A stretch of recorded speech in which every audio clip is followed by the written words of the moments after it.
aides to around. There's another distinction between us and them.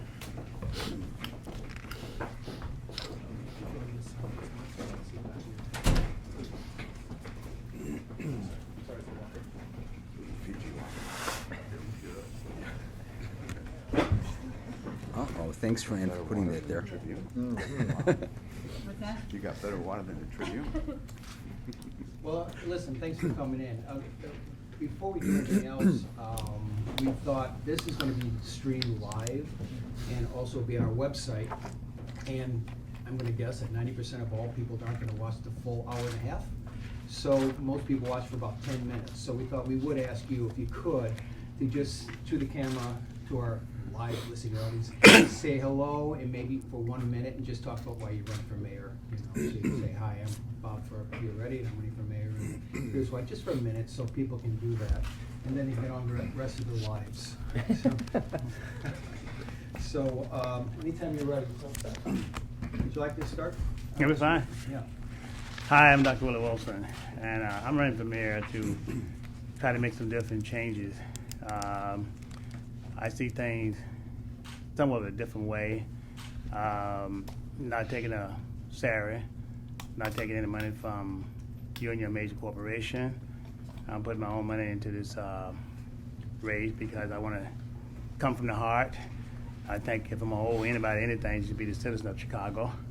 So I want to deal with economic empowerment, economic development, education, public safety, equal opportunity for all citizens of Chicago with contracts and job contracts. So that's why I'm running for mayor of the city of Chicago. Thank you. Chicago is moving in the wrong direction. I'm Bob Fioretti, and I'm running for mayor because I love our city. My values were shaped on the South Side by my working-class Italian immigrant father and Polish-American mother. As a civil rights lawyer and now as an alderman in the city council, I moved for a progressive vision of this city. As a civil rights lawyer, I've worked to right the wrongs in our justice system, and as a alderman, I moved for a progressive vision for all people and all families, not just those at the top. I believe that we need a mayor who is tough and fair. I've worked with proposals to move and get our city working again. I've marched with the workers for a living wage, and I've fought corporate giveaways. As I said, we need a mayor that's tough and fair, not just one who takes special interest donations or the large campaign contributions. We need a mayor who will address the problems today, not tomorrow. We all know that Chicago has a lot of needs. Economic development outside of the city, more police officers on the street, abolition and elected of our red light cameras, and at the same time an elected school board. We need to make sure that our neighborhood schools are fully funded, our small businesses have the support necessary, and at the same time, we need to make sure that we open up our mental health clinics. As I'm happy to be here today to share my vision of Chicago and what we are about and where we are going, and I hope to earn your vote this February. Thank you. I'm Rahm Emanuel. I want to thank the Chicago Sun-Times and the candidates for this forum. Also, 4 years ago, Chicago was at an inflection point. The status quo was failing the families of the city of Chicago and the business community in the city of Chicago. I ran to challenge the status quo. In the last 4 years, we presented 4 balanced budgets without a property sales or gas tax increase. 4 years in a row, we put money back into the rainy day fund. And 4 years in a row, we increased our investments in after-school, summer jobs, and early childhood education. We also changed the business climate by eliminating the per-employee head tax. We also made reforms to education, making sure every child in the city of Chicago has a full day of kindergarten and a full school day and school year equal to their full potential. Since we've made those changes, families, businesses, and companies are moving back to the city of Chicago. This is not the time to return to a set of policies and politics that, in my view, led to a status quo that was failing the future of this great city. This is a time to have both the solutions as well as the strength to see through the changes necessary, to continue to seize the opportunities and meet the challenges head on.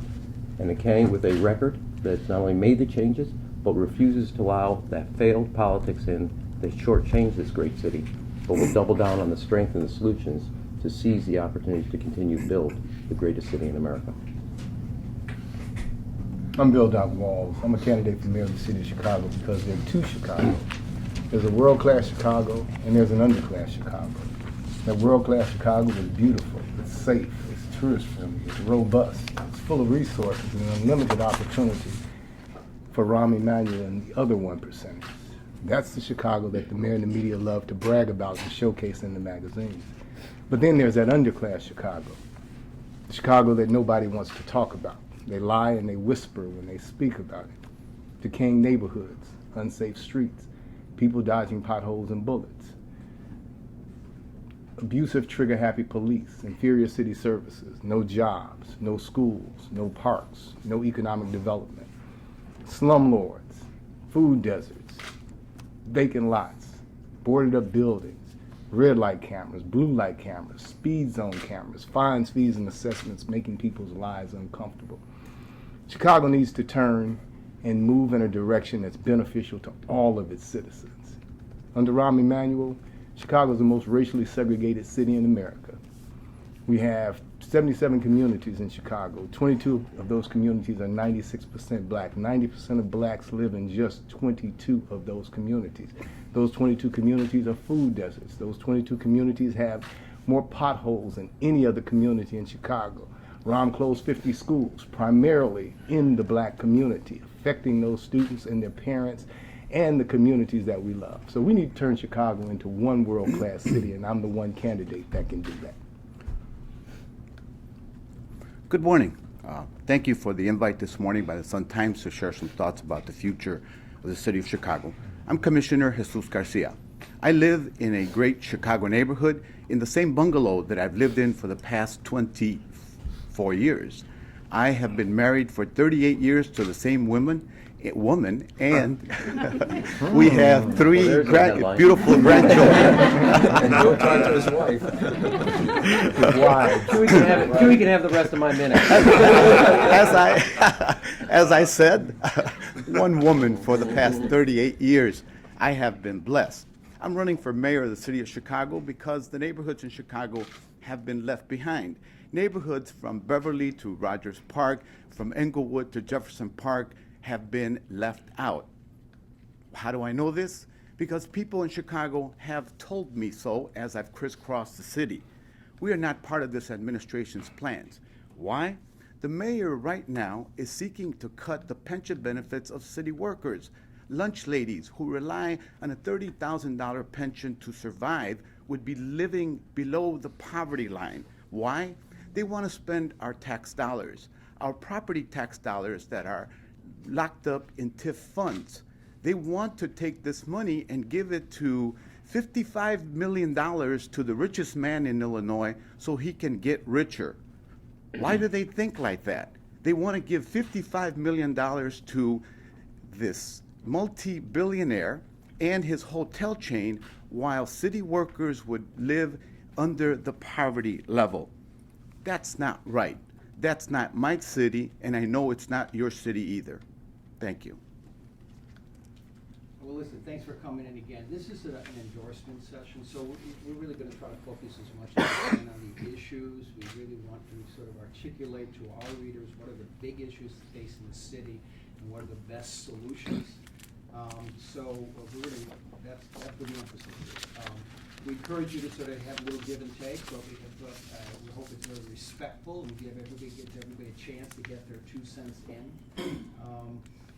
And the only last thing I want to say is, one of the cool things about this is I see 5 guys who I think are truly committed to this city.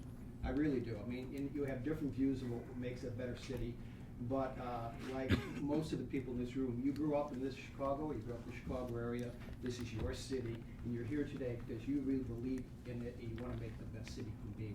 So with that sort of spirit that we're all on the same page there, I think we have a really good conversation. The first thing that we as an editorial board believe is the most pressing issue facing the city is the finances, the whole financial situation of underfunded union pensions and the crisis we face in trying to meet those obligations. Brand Spielman had a very good story just this weekend about the $300 million deficit that we face just next year in the city's budget before you even get to the underfunded pensions. we have this enormous hole. And $550 million is due just to pay for the municipal laborers, just to get to the first part of this year, I believe. So what I want to get to is, where is that money going to come from, or are we going to have to do something with the pensions themselves? This is something that really can't wait. Perhaps we can't even wait to have a plan. We can't wait till the court rules on this. Mayor, do you want to address this issue first? Sure. Thank you. Thanks for the question. I agree with you that it's a serious challenge, which is why 4 years in a row I presented balanced budgets that have fundamentally reformed the system, made a break with the past where we put money back into the rainy day fund rather than take it out to meet obligations. And 4 years in a row, we also increased our investments in essential services as well as in our children through after-school summer jobs and early childhood. In addition to that, each of the budgets, Lawrence Massall also, as the most recent one, praised it for its bold decision because we've reduced the structural deficit upon coming into office by half. In addition to that, I worked with labor unions and leaders throughout the system. We worked through the issues as it relates to the Park District employees. They now have a pension system they can rely on, but also did it with reforms and the revenue. I then took the 50% of the city's funds, worked through the issues with labor leaders in both the laborers and municipal funds. That's about 30 unions in that. About 28 of them worked through the issues of both reform and revenue to secure their pension. And in addition to that, we then also came up with 2 agreements with both police and fire as it relates to contracts. For the first time in a long time, they didn't go to arbitration. But that set the foundation, I think, of both trust that's necessary to deal with their issues. But at every step of the way, from laying the foundation on the budget, which 4 years in a row we have proven how to make the necessary reforms, and Lawrence Massall consistently praising it for its bold decisions as recently as the most recent one, and through the pensions. Now, what I do want to say I reject. Some people think we should just tax our way to a balanced budget. I rejected that. Some people thought we should indiscriminately just make cuts across the board as a way to get to a balance. When the economy was slowly but surely starting to take steps in the right direction, we came up with a balanced approach that reformed the areas we needed to reform, made changes to those areas, while increasing things that led to fundamental economic growth. And in that period of time, rather than leading the country with people leaving, we're leading the country with families coming back. In that time, rather than leading the country with companies leaving, we're leading the country with companies and businesses starting here in the city of Chicago. It's a balanced seasonal approach that has not radically changed, but created the foundations as well as the steps necessary in a short window. These crises on the pensions didn't happen overnight. They happen over decades, but in 4 years, we have 3 separate agreements across the waterfront with labor working together to get this pension for our employees done so that it's secure, and do it in a way that unfairly burdens the taxpayers. So the hole is incredibly deep even now, though, and decisions have to be made immediately if you're going to have the revenue that's necessary to meet these pension obligations in 2016 and also to balance the city's budget. We have something like a $20 billion shortfall in the pensions, and we have a $300 million hole in the budget for next year. For all of the things you've done so far that you've articulated, you're now sitting here with a need to immediately find revenues or some other solution to those. What are you going to do? Well, I just laid out. I mean, I'm going to follow the reform and investment strategy we've done on the budgets, which is why, again, I want to be Lawrence Be Massall. specific though. Where would the Well, money come that's from? that's what the budget's about, and that's what it's specific, and that's why 4 of them have all been balanced, and 4 of them have followed the policy of putting money back into the rainy day fund. I do believe that we continue to pay down and eliminate slowly but surely and steadily over a period of time the structural deficit. When I came to office, it was $635 million. Last year, it was less than $300 million, and all the budgets were balanced. I'm going to make close loopholes like we did in the last budget, and I'll get... With all due respect, I mean, what is the 2016 budget going to look like? We're looking at, just police and fire, $10.5 billion unfunded liability. We only have the first year maybe done for municipal laborers in terms of how to pay for it. We're here. We're at the cliff. We are looking over. What are we going to do right now, regardless of what the Supreme Court does? Well, you can't just say regardless of what the Supreme Court says. What we have done, and as recently as this week, we're already implementing the pension security and retirement security for the labor and municipal employees that affect 61,000 workers and retirees. We're already doing that. And so you say, regardless, we're also making sure in court that we stay on that course because we believe we came up with a balanced approach to do it. I do think that we'll present a budget again in October that is balanced, puts money back in the rainy day fund, continues to make the structural reforms and eliminate that structural deficit, and we have every year made those changes. What about the 550? What about, that's a new, And that's new money we got. That's right, and then we're gonna work as we have on the contracts, which was the first time in a long time, in over a couple decades. Didn't have to go to arbitration. We have a good basis on that foundation to, I think, respect the work of our policemen and firemen and EMT workers. That's the foundation to having the type of trust to work across the board, to work through the solutions. And I've been consistent, which is why we have 3 separate agreements, 3 more than anybody else in the history. So let's. Which is, I just want to finish this one point, which is reform and revenue go together. You are not going to do this on the back of taxpayers, and you're not going to do it on the back of employees. Both have to contribute to the solvency, the security of the fund. That's why 3 of them have now been accomplished, which never existed before. So let's move on to the other candidates in the same issue. And I'm going to ask the Alderman, because you're sitting right in front of me. But also, when we ask you, where is the money going to come to pay for these pensions? Or should they be adjusting, changing the pension systems and reducing the benefits?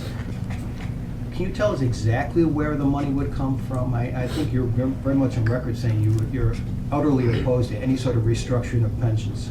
Well, I think a pension is a guarantee, and we need to find the revenue for it. I'm not talking about future employees. I'm talking about what we owe now. You know, when we talk about and I took a lot of notes here from what the mayor was talking about, but on January 1st, that pension obligation comes due. It's 500 to 800 million. And so where's that money going to come from? We've proposed common sense proposals over and over again. And I think we have to look at, the mayor's talking about, let's have a budget in October. We should have the budget now. We need to look at every department and what's happening in those departments. 2 weeks of rush through of an $8 billion proposal, $8 billion budget only benefits a broken system that we see over and over again. So I think we need to look at the TIFs.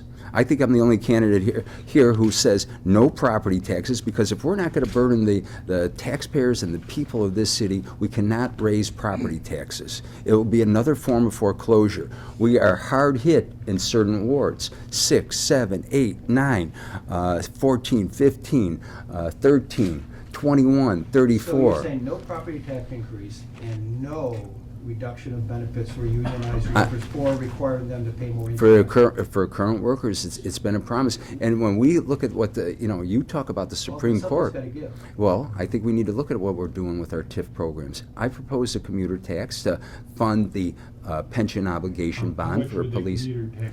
About $350 million. And now let's make it clear: it's a short term, because our pension obligations, a pension obligation bond will be short term. And so we need to have that on the table. I'm willing to talk. Does the commuter tax take into account that other municipalities may impose a commuter tax Yeah. as well, and it may result in very little revenue? Quite frankly, our municipalities run from Milwaukee down to Hammond, to the few people that drive in, the 600,000 people that come here. What do they want? They want equity, and that's what we're asking for. And when we talk about this type of a tax, what do people want when they come here?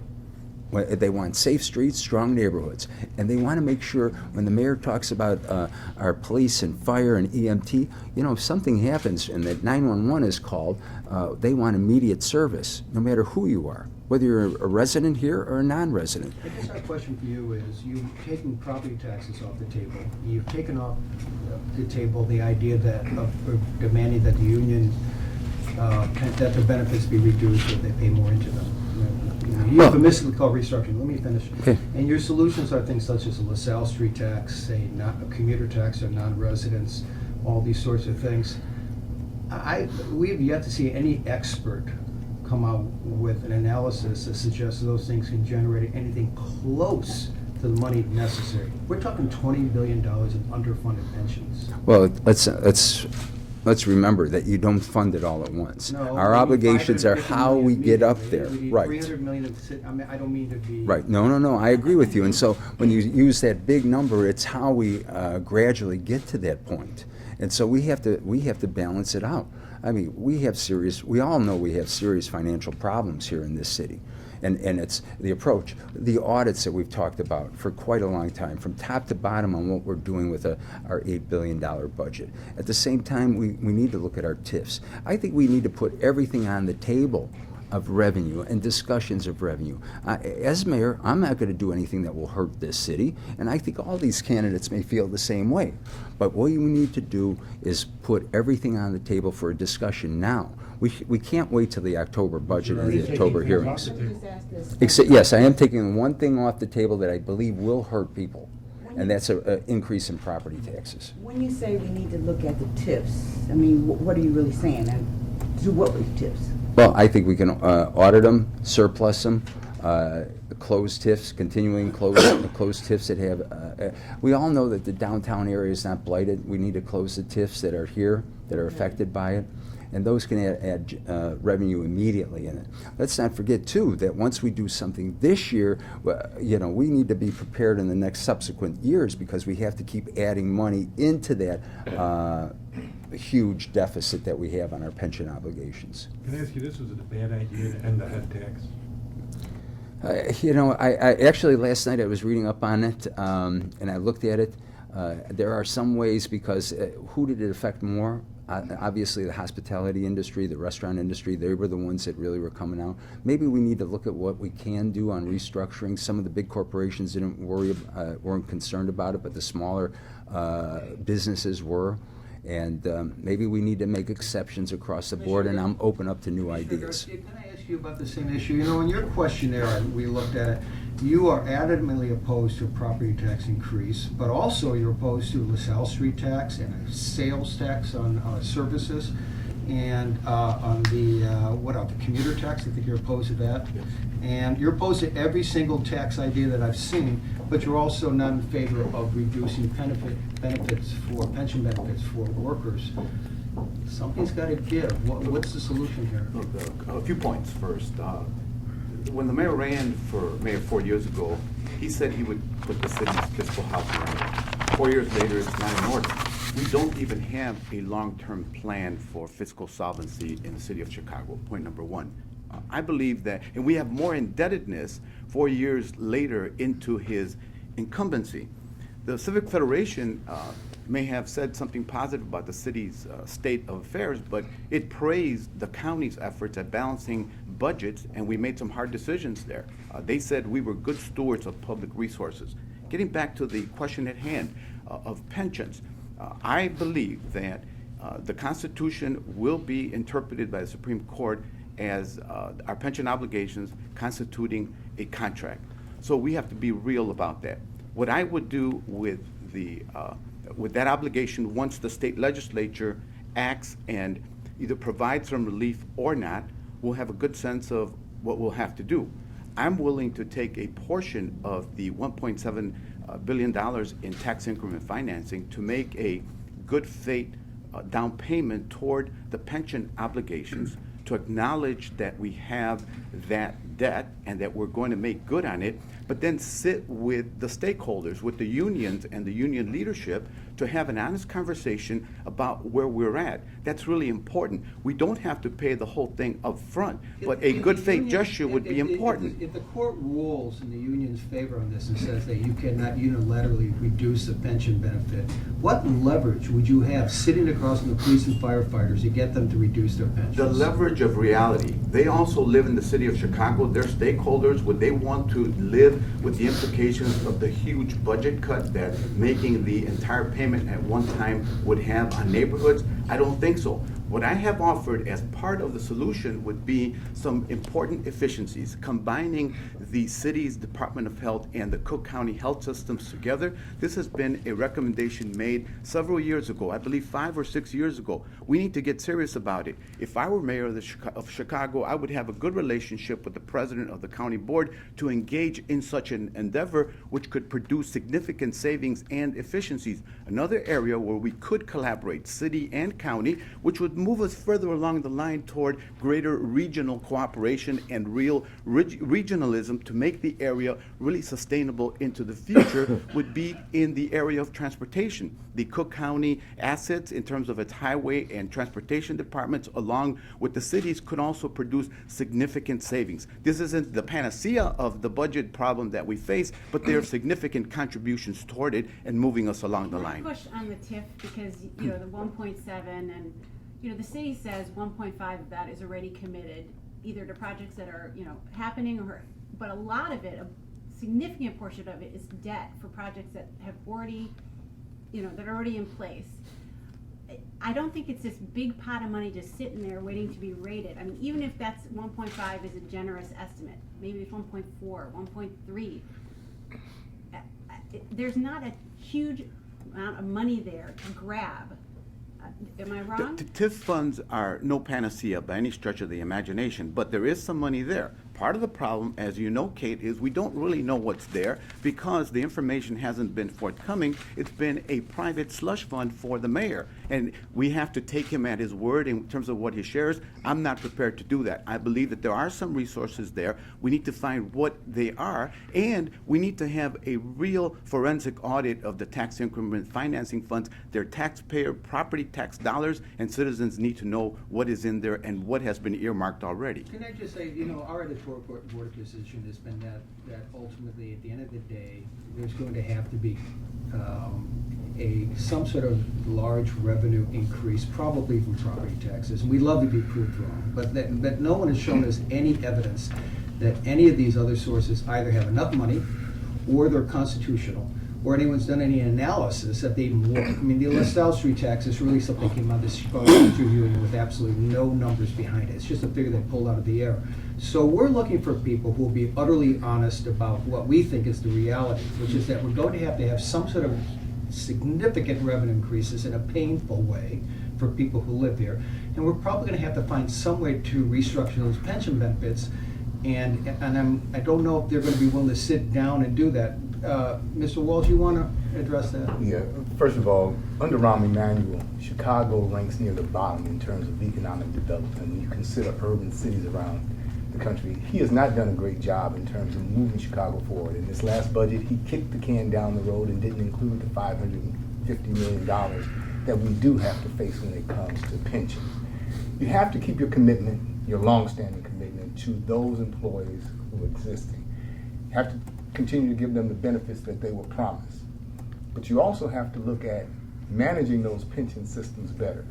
Police and municipal employees do it pretty well. The fire department and laborers do a horrible job. Their expenses are too high and they don't get the right return on the investment.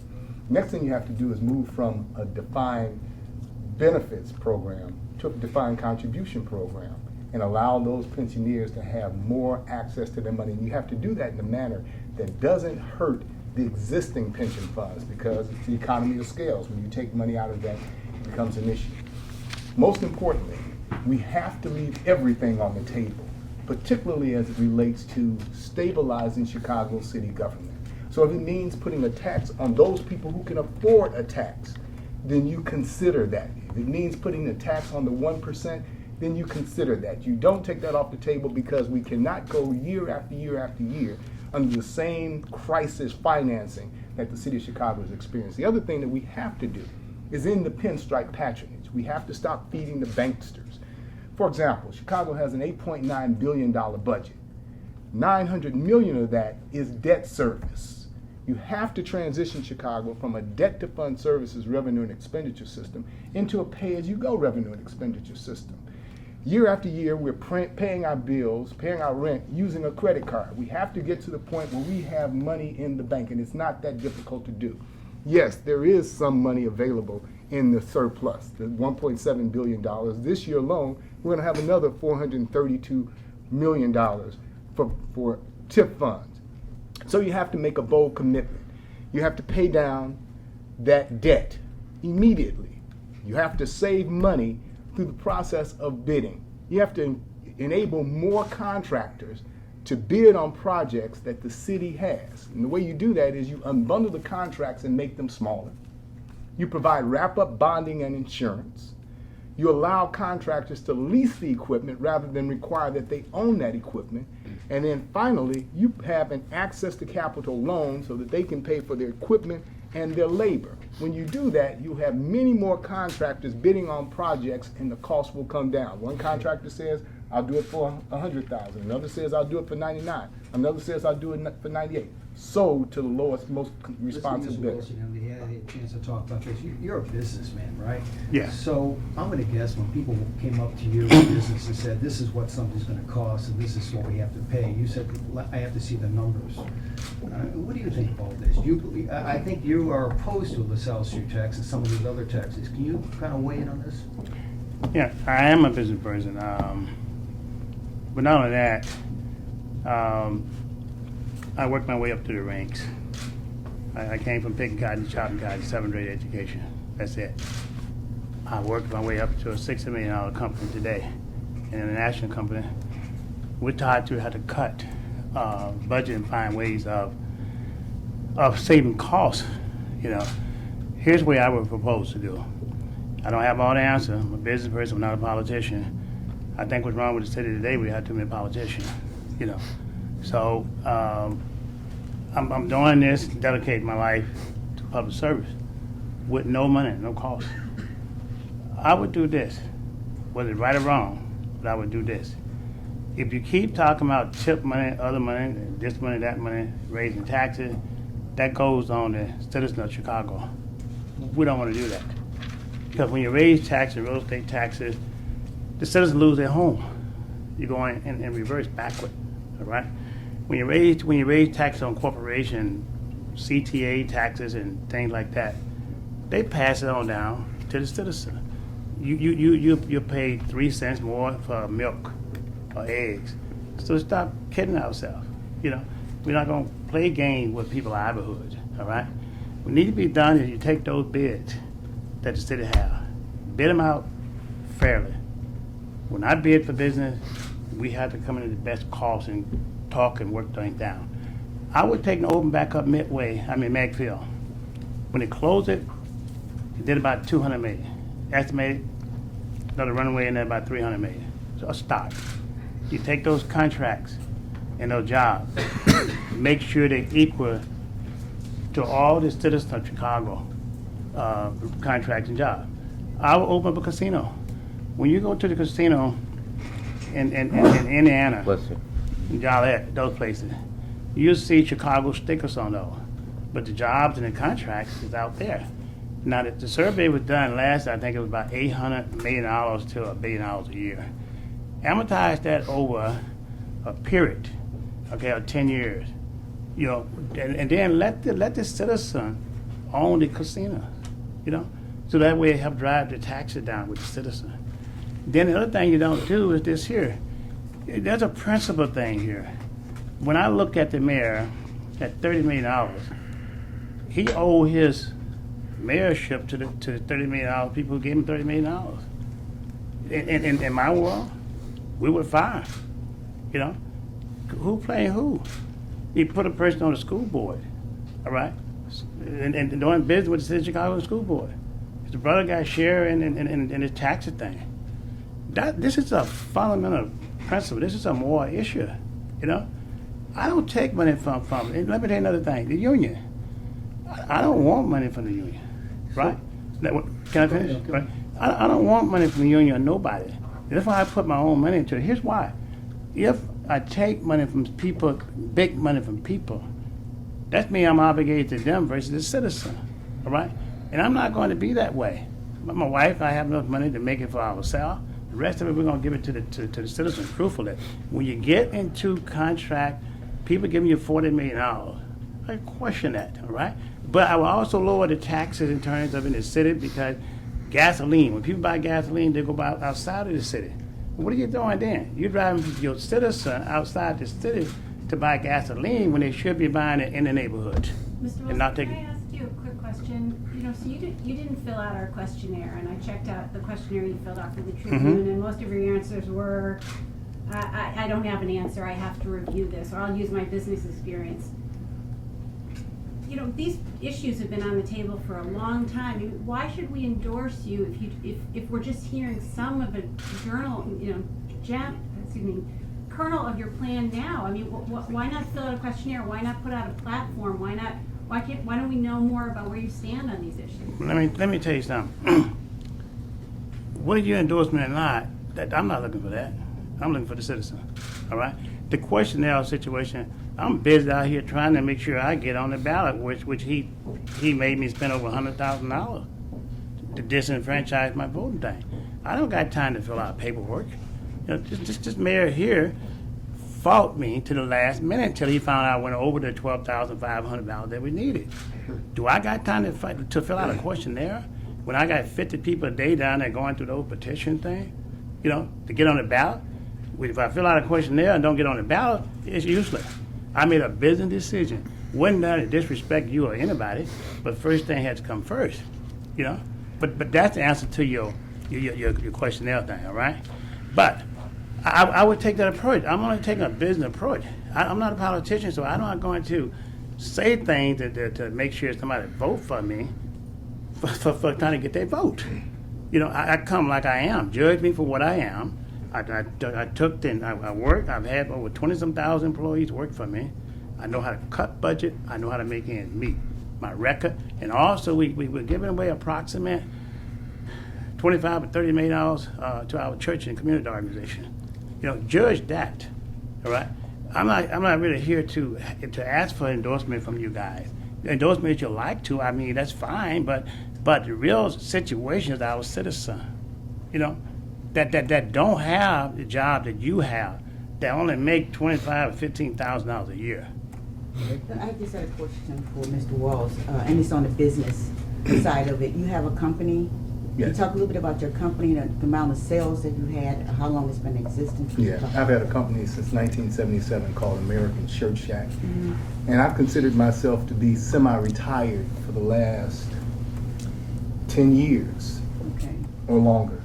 And we do about $40,000 in sales, but we sell primarily to not-for-profit organizations, community organizations, churches, people who call us and want service, but we don't go out and solicit service. I do fine by myself. Okay. Can I- Alderman, can I ask you? Go ahead. No, really, actually, rather you guys talking to each other, so feel free to Well, jump in. actually, let me just, look, in my view, we have a big challenge ahead of us, but I do think the past tells where we're going to go and what our records are. I have presented 4 budgets in a row that fundamentally have cut our structural deficit, did it without raising property sales or gas taxes, and broke with the past of not taking money out of our savings, but putting money back into our savings and our rainy day fund.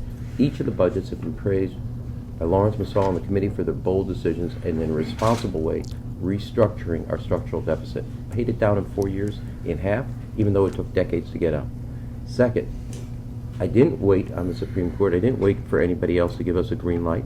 I proposed 3 different reforms to our pensions that secure the retirement of 61,000 plus employees throughout the city of Chicago, and did it by asking them to, yes, they have to be part of the solution. They don't get a pass on the solution because it's their retirement. And because of the trust we built up over the years of working together, we now have 3 pensions that are not only secure for the retirees, it secured the city's financial future. And I was straightforward and honest that it's going to require both reform and revenue. What we haven't heard is anybody else either present a budget, I have 4 of them that have been presented, and balanced, or an actual negotiations with other unions and leaders that have now secured not 1, not 2, but 3 separate pension agreements, and done it by being, and what the mayor requires is to be forthright and honest with folks of what we need to do to meet our challenges. And each of those are an example of charting a course that fundamentally breaks with the past and the past decisions that got us to this crisis point, but actually in a responsible way have led us out without either throwing the economy into recession or putting the entire burden on taxpayers. Why not support the commuter tax in those Because I'm not in favor of an income tax. You asked a great question earlier. I also did eliminate the per employee head tax. And I don't think it's an accident since we've made major investments in our city. More companies are now moving here than any other city. We had the largest drop in unemployment of any other major city. And families, rather than fleeing, which happened the decade before, now more families are coming to the city of Chicago. I don't believe in raising an income tax. I'm against a citywide income tax. I think it's the wrong step for the city of Chicago. I don't think it's constitutional, first of all. But I have a practice of constantly looking at reforms and efficiencies, which is how we did the structural part of the budget and cut it in half. And I fundamentally believe reforms first, revenues last, and that's a reversal from what's up here on the screen. I think some of the items, Bill, that some of the items that the mayor's raised, Commissioner, let me let Bob answer first, and then I'll get right to you. I think some of the items that the mayor's raised, he doesn't want to put revenue on the table. And I can understand how he feels about a commuter tax when his roots are in the suburbs, you know, and what we need to do here. I mean, we're looking at, and we need to have every option on the table and talk about it. Because, again, come to the neighborhoods and listen to what the people are saying about a raise in property taxes. Mr. Mayor, is it going to be on the table or not under the October budget? Is it yes or is it a no? No, you know what? Tell us the people now, are you going to raise property taxes for next year? Will it be on the table? Will it be part of the budget? Because that's the problem we have with this budget process. It's a simple yes or no. You know what's interesting is you want to say that, first of all, no, because I have 4 budgets that are all been balanced. Okay, so then it's not going to be on the table. You've been But here yes. for 8 years. You've never once presented a balanced budget. You know, we've talked And it's about just it. you Wait a all- minute, no, no, you because talk- I think you that's what our fundamentally mayor does. misunderstand what the role of the legislature is. You have fundamentally misunderstood it. And when we only have 2 weeks to work with a budget that's $8 billion, and all we see from Alderman I'm a are... little confused about something too, when you bring it up. Here's from your questionnaire. You say, quote, "The state does not act quickly enough on the legislative matters that would be required to increase property taxes." And you also say, "We simply cannot afford to kick the can down the road while waiting for the legislature to approve a tax hike." What are we waiting on the legislator for? Do you want to No, raise because, property I think when we talk about waiting for the... First of all, we're waiting for the Supreme Court to make a decision. And then we're waiting for... Ask the question, under what circumstances would you raise a property tax? And this was your answer. You said no. No, And then you the said answer we have is to no. wait for the state The answer is legislature. no. But what does the state legislature have to do? No, with and it should have property probably tax? been on sales taxes or increasing and broadening the sales tax. You know, I think we've all been talking about every item should be on the table but for raising the property tax here in this city. And Commissioner Garcia, you wanted to. Several things to correct the mayor on. He talks about Chicago making a significant recovery coming out of the depths of the Great Recession, which bankers and the Wall Street types brought us at tremendous cost to people in neighborhoods in the city of Chicago, the foreclosure crisis, the unemployment, etc. Fact is, Chicago has been slower to recovery and has seen less prosperity than most major cities in the U.S. and comparatively in the world. So that's important to note. That's per the Brookings Institution. 2, the pension bill that he got passed, that is in court being challenged and that we're waiting for the Supreme Court to rule on, is a roll of the dice. Why? Because it could get struck down. There was another bill in the legislature sponsored by by Senator Cullerton, President Cullerton, which had a much greater likelihood of withstanding constitutional muster, that also would have enabled stakeholders to decide if they would be in or not. So it made it voluntary, thus not violating the constitutional aspect of whether it was voluntary or not. What was passed was not voluntary. And then lastly, we don't know what the state of the city's finances will be after that Supreme Court ruling. So the city finances are still a huge question mark. He promised to put them in order, and they're not. The Supreme Court ruling the city's finances will be miserable no matter what they do. But Mayor, I That's tell you right. what, can we So get the house last is not in order. Can we get the last response from you, and then we'll go on to the issue of schools? I'd love to address that issue, though. Hey, can I ask you a quick question? What part of town did you grow up in? I grew up on the south side. Oh, all right. Everybody here except the mayor is a South Sider, and so am I. So I just want to stipulate that he's at a disadvantage. But I do want to address that. Well, I'll get you a good seat at Ernie Banks' thing, which is a north side event. So, let me say this question. What's the roll of the dice? is allowing the politics as usual to roll in and let these pensions be at risk. I stepped forward and said we're not going to put people's retirement at risk. That's a roll of the dice, saying it's down to Springfield. It's out to the Supreme Court. Working with labor leaders, 28 out of 32, we negotiated a security for their retirement, and we did it in a responsible way. A roll of the dice is looking and going up and saying, look, Mom, no hands. We did the tough thing, the strong thing, and secured people's pension and addressed something that has been building for years that people refuse to confront head on. Or did we do things that were necessary to done that people didn't want to do? Absolutely. But a roll of the dice is saying basically, I have no role in this, and let the Supreme Court and the state legislature take it on. We actually charted a different course, and we're not going to stop making the changes necessary and asking partners to be part of the solution. What's unfortunate is Rahm believes the rhetoric.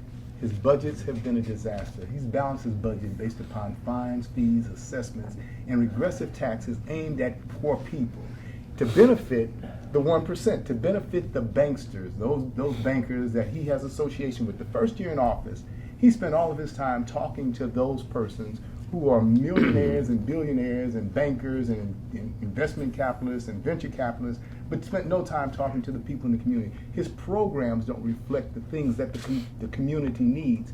So though he believes that his budget is fair and balanced, it is not. He has a gaping hole there, that $550 million that he kicked down the road, and you can't explain that. That was deceptive. He should have simply come out and indicated that after this election, he intends to raise property taxes on the poor. We want to make certain that if there is a property tax increase, that it's imposed upon those people who can really afford it. Rahm's friends, the 1%. Okay, let's. Can I just clarify, or to make sure I heard you correctly, did you say there will not be a property tax increase in the 2016 Not for the budget? operating budget, there will not be. No, we've had that 4 years in a row. The distinction, not for the operating, but what's the Well, but? but the but is, what I'm gonna do is work through on the pension issues, and as you noted in your areas, I'm gonna be honest and straightforward as we work through the issues as it relates to pensions, but the operating budget, we're gonna continue to So do there it. might be a property tax separate? I don't know yet, because that's the time that you work through the budget, but I'm gonna be clear, 4 years in a row, we balanced the budget. And- You're closing the door for operating budget, but you're not closing the door for a property tax increase for pensions. Yeah, well, what I'm gonna say is what I've always said. Right. Come forward and work with us, and we're gonna figure out a way to solve this problem. But you have 4 budgets in a row that did not raise, will not raise, and have not raised property sales or gas taxes. I see a property tax Okay. rate coming. Let's move on to schools. So there was a vote to close 49 elementary schools, 1 high school program. Not to put you on the hot seat again, Mayor, but This, when you you just look, see the last 4 years, so don't worry about it. when you look back, would you have done anything differently? Well, here's, let me put this in 2 contexts if I can. One, this was a very difficult decision for Barbara, David, myself. But I did not believe kids could continue to go to schools that were both under-enrolled and underperforming regularly. And the same impetus to make that change is to give them a better chance, and as you noted, and you even noted in the paper, with the recent University of Chicago study, they're now going to, a lion's share are going to a better school, and we've also created the safety for them to go to a better school. That same desire was what took on the dual track system we had in kindergarten that locked in kids to failure, because half our kids got a half a day. It was that same desire to make changes, to make sure every child got a full school day and a full school year, and that same desire to take on a failed community college system, to give people a college career and a chance at success at a middle class frame. Now, we did ask Frank Clark and the commission, with neighborhood leaders and community leaders, to hold a series of meetings, which they did. Over 38,000 people participated, over 100 people, 100 different community meetings. The original report said 300 schools were under-enrolled. They brought that process down to 49. That's what Barbara, David, and the board did. Whether it's 10, 49, it was going to be very difficult. But we did. But when it comes to these decisions, whether it was easier for me politically, my politics are second backseat to giving children a better opportunity. And the changes made, each of the children, not each of the children, but the lion's share of the children, as you noted in your editorial earlier this week, are now going to schools that are better academically. We extended our commitment to invest in those schools, provide them the technology, the safe passage routes, and the better performance. But it was that same desire to make changes to a system that just a short time ago 4 out of 10 kids were dropping out of high school, and now in a short time, 8 out of 10 are going to be graduating. That's And our because you and our sanitized- territory. We let made me it. interrupt that. And I Can I- think can I that say it was. something? Let me just finish. Let me just finish. Sanitize the schools I think and everybody got went rid of down those except students that for had myself. Mr. Wilson, and then Mary has a All right. question. Mr. Wilson? Thank you. Let me just clear this up about the school. Nobody in their right mind will close 50 schools. 88% of them was in the African American community, 10% in the Hispanic area, and another 2% in other. Look, when you talk about education, you got to talk about this here too. When you close down, disenfranchise a community, in particular the minority, those kids got to walk from 2-3 miles to school and gain territory. You're gonna put police officers there to try to protect them, but yet and all, crime rate is still high, or have been high, even if they're going down now, but they have been high, and those kids mess around and get killed. All right. But not only you disenfranchise those parents, what he had to think, what he failed to do, when he select people to say, okay, check this out, come back and talk about this, and that. Some African American people, Mr. Mayor, is disconnected with our community. They can look like us, but they're disconnected. They're not back in there. When you close those schools down, Mr. Mayor, you close down the secretary job, the contracts, the school teacher, the parents. You close down all of those. And I lost a kid, 20-year-old, all right? Y'all just finish 1 minute. Because this is a very sensitive situation for me, all right? Fit the school in my neighborhood, okay? African-American neighborhood is just total, plain, known, not unacceptable. Should have made sure you consulted with all the citizens on a big decision like that. And when he was asked why his kid go to school, he said it was a family thing, nobody else's business. How can you say that when you close 50 schools down in a minority neighborhood? All right? If you really care about people and kids, you make sure that you consult thoroughly. But those 50 schools, and I'll say this and I'll shut up on this one here, all right? But those 50 schools, the parents can't think about education at the moment when they think about their kid might get killed. That's another side that you got to consider. Okay, so this question is for the mayor. You were asked about whether or not after closing 50 schools you would have done anything different. And so the question is, while there's evidence that the education has improved for kids who were moved to a different school, if they did go to a better school, what's left behind symbolic in the African American community is empty buildings. Mm-hmm. And they're not just empty buildings, they're buildings that at one point was a focus or anchor in the community. Why wasn't there a plan to repurpose those buildings and before they were closed? And is there a plan now to do something with those buildings besides leaving them vacant? Mary, it's a very good question because we're not done with that process.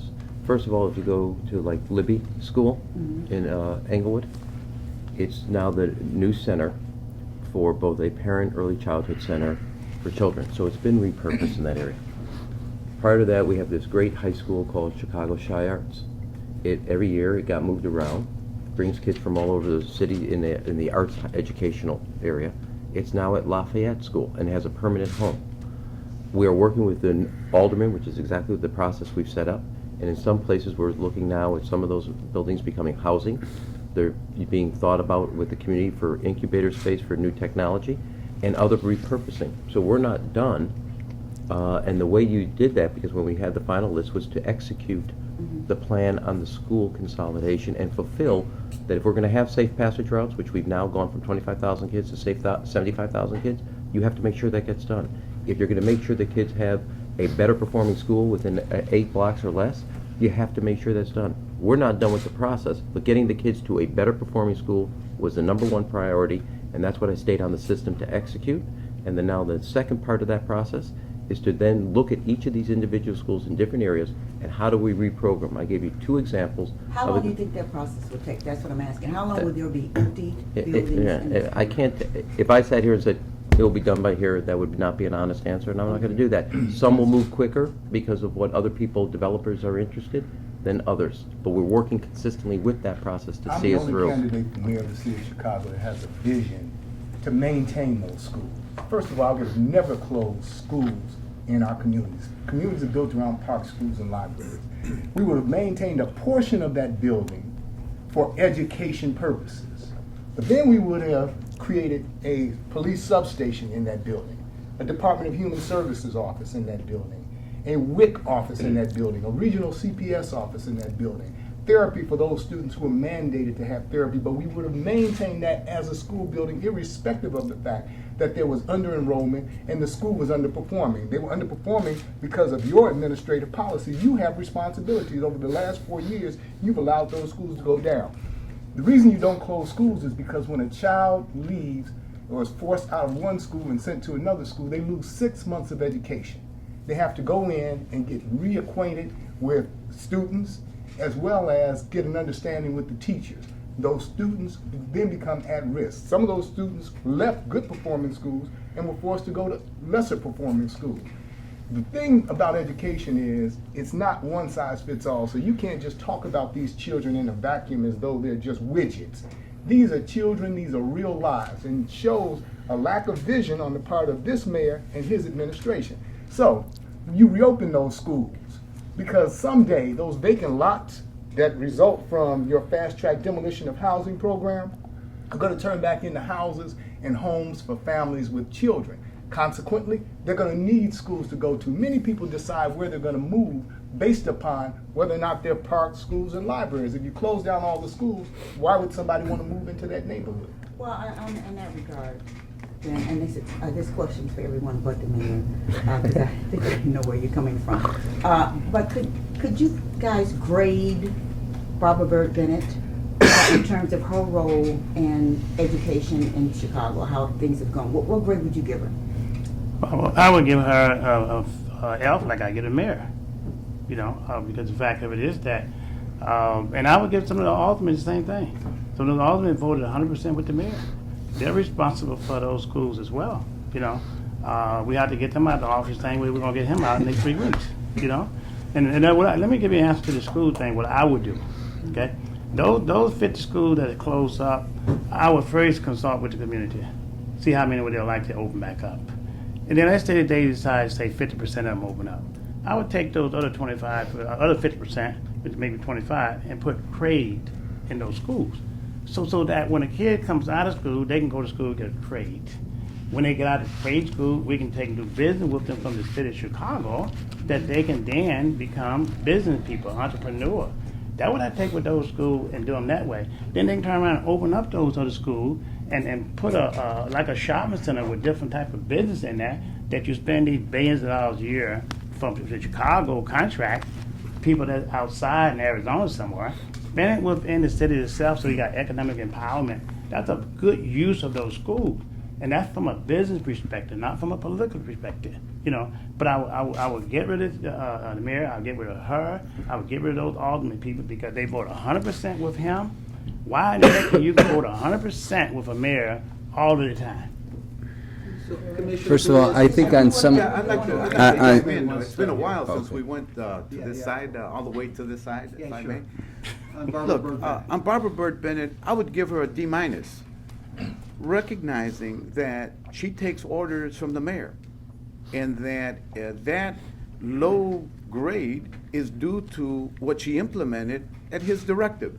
The massive school closures were a real slap in the face to communities in Chicago that already suffer from being in a very fragile state of affairs with unemployment and poverty and crime. When you shutter those school buildings, you really snuff the life out of some of those communities. So would you agree some of those schools were drastically underperforming? Some And would of you those- agree that many of those schools were under-enrolled? Yes, some So of what was the those solution? schools weren't performing. I'm not saying we shouldn't have closed any schools, but you should have done it in a collaborative manner. The Community Action Council spoke very strongly against the massive closures. This is where you need to consult people, you need to sit with them, you need to be patient, you need to hear them out, and then make decisions. Don't just, do it by fiat, say, I know what's best for the city of Chicago, even though I've barely lived in the city of Chicago, and then direct everyone to implement that. That's wrong. There have been other things that we haven't heard anything about. With respect to the shuttered buildings, recommendations were made, hardly anything has happened. There was a great fanfare about the Port of Chicago and all the great economic development things that would happen. It was just a press conference. The other one was the recommendations made about the tax increment financing reform. don't think only one of those measures was implemented. So there is a pattern of people not following through here and engaging in just many press releases and ribbon cuttings when in fact little happens. When he describes the rosy picture of the public schools, that's not reality. If you ask parents in the city of Chicago, they don't feel that that's what's really happened over the past 4 years. There has been a lack of engagement, a lack of sensitivity, and a lack of sitting at big tables and having real stakeholders there. My background as a community planner, as an urban planner, tells me that the best results come when you consult with all Okay, let stakeholders. the mayor respond to that direct criticism. He's been responding all morning. Let these two go. I want to respond about it. I do want to ask. Maybe you all one the way thing on across the Barbara board. Burnett. All the On questions Barbara have been Burnett, mostly I give to you- him. Yeah, I And mean, then, he's and then up we'll all go the time. then we'll go to Bob. Okay, like you said, let us go ahead. No, but this was a specific criticism, Mayor, and I think we should get a couple of minutes. I want to address it. I'll let them talk to Mary's question about Barbara Burnett. I'm going to come on that too, and I'll address that in the answer. I really will. Okay, Bob? Well, I'm not going to give her a failing grade or a D minus, but it is in the D range. I mean, there have been some ideas that have come out, but I'm for an elected school board to avoid some of these problems. I'm for putting a moratorium now on further charter schools, and as it undermines our neighborhood schools. I wrote down a bunch of notes down here, but right now we have a board that's controlled, yes, by the mayor, and yes, it's raised property taxes repeatedly, and it's not even elected by the people. It's only accountable to one person. And when we talk about the massive closures, and with all due respect to my friend here, there was thoroughly Willie vented. Wilson. I know. And it was thoroughly vetted, but the mayor didn't listen. I testify. Not only I was at repeated, thousands of parents showed up. And then we drilled it down in thousands of meetings, and then we had we had hearings on the closures on each and every school in front of well-known, respected people who are former judges. And I testified before, I think 6 of them, and 3 of them, and we gave them the evidence on why to keep those schools open. And 3 of them were recommended to be kept open. I think a total group was about 15, 16 schools were said to stay open. And yet the board and the mayor didn't want to listen to them. It was just utter closing. We're going to do it anyway, and we don't care. And the situation changed. It wasn't under-enrolled. Some days it was under-enrolled. Some days it was underperformed. Yes, some of the schools had to be closed, but not in the manner that we saw. And then when we talk about repositioning, I've been an advocate. Hey, when he talks about Shy Arts, I've been quite upset about how they've moved Shy Arts repeatedly, and I've said it to the board. Why are they doing that for these kids? You can't have some kind of cohesiveness in your education, whether you're doing the arts. That was Maggie Daly's prize of what she wanted to do. And so when we have an elected school board, and when we approach the issue, we need to be looking at what we're doing with this school board. They don't want to touch the toxic swaps. I mean, we've got to approach those now to start driving revenue back into our school system. So her grade was C? What? I'd give her a D plus, C minus. I give Barbara Bennett an F, complete F, an F minus if possible. And here's why. Back in 2002, I argued that Renaissance 2010 was a diabolical initiative designed to weaken the foundation of public school education and facilitate the privatization of schools. I argued if it was allowed to continue, that you would have the closure of schools, you were eliminating local elected school councils because charter schools can't have local elected school councils. You're hurting the unions because the unions can't organize in those charter schools. So we have a proliferation of charter schools. I'd put a moratorium on charter schools. I would also have an elected school board.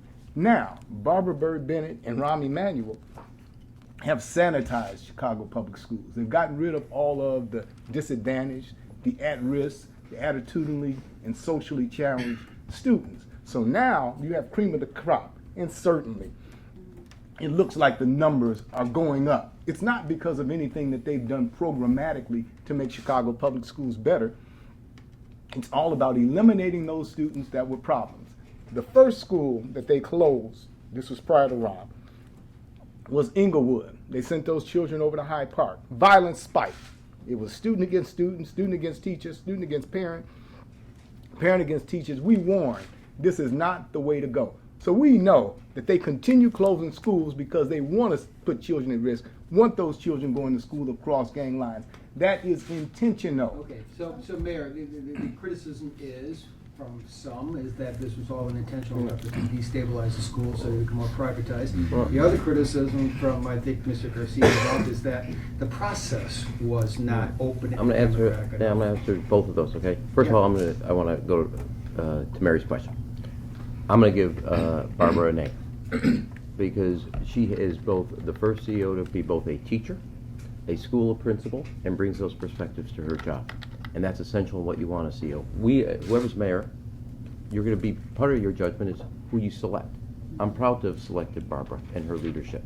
I'm proud that she was part of making sure that every child in the city of Chicago receives a full day of kindergarten rather than the system we used to have, where half our kids, and I would venture also the half that did, used to get 2 hours a day, and that's where you build in a system that is unjust. I'm proud she was part of implementing and making sure that through a full school day and a full school year, our kids get reading and recess, not one or the other. They get both math and music, not one or the other. And I'm proud that Barbara's actually also participated in and led the effort with me in dramatically expanding from 300 kids to now 3,500 kids participating in the dual credit, dual enrollment, and getting college courses while they're in high school, and also making sure that we have a rising graduation rate and keeping our strategies focused on freshman year so more and more kids have an opportunity to graduate. And so Barbara has both the experience and the background of being a teacher and a principal, the first CEO to have that.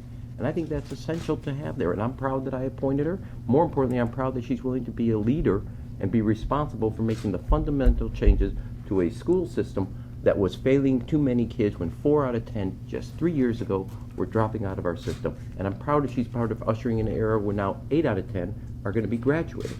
That said, in that process, David Vitale, Jesse Ruiz, Barbara, myself, we had a commission, a task force set up by Frank Clark. It ran over 9 months. It included 38,000 people showing up to some of the meetings that Bob also noted that he went to.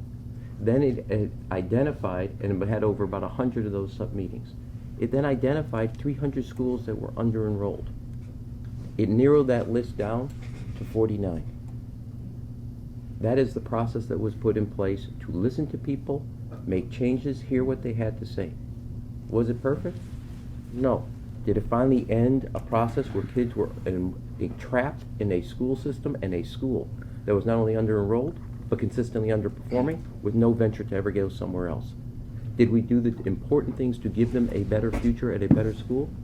Your own paper identified that is exactly what happened. Just a quick question. Why is it that the schools on the north side and the communities on the north side look pristine and they're able and they're performing well and they have enrollment, but the schools on the south side, the places where they have vacant lots and boarded up buildings and there's fast track demolition houses, are completely different? It's like two Chicagos.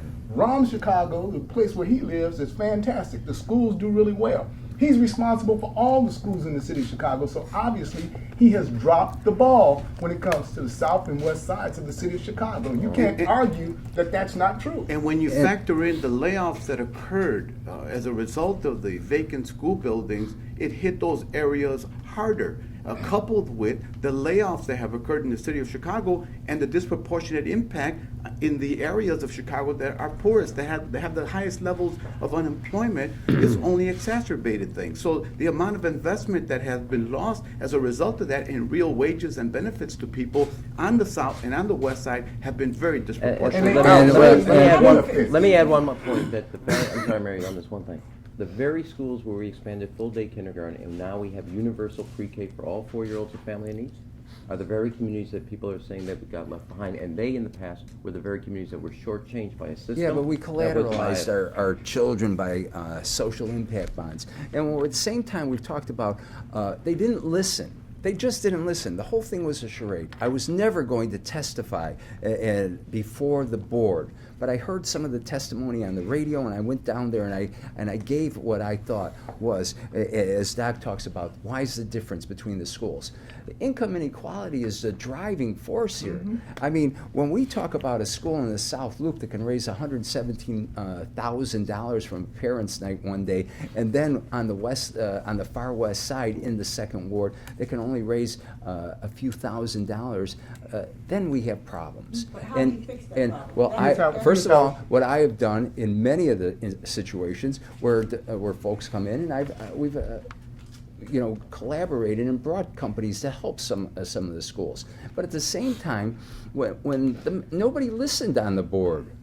When the judges, the administrative law judges, made the recommendations to keep 15 or so schools open, they didn't care about that.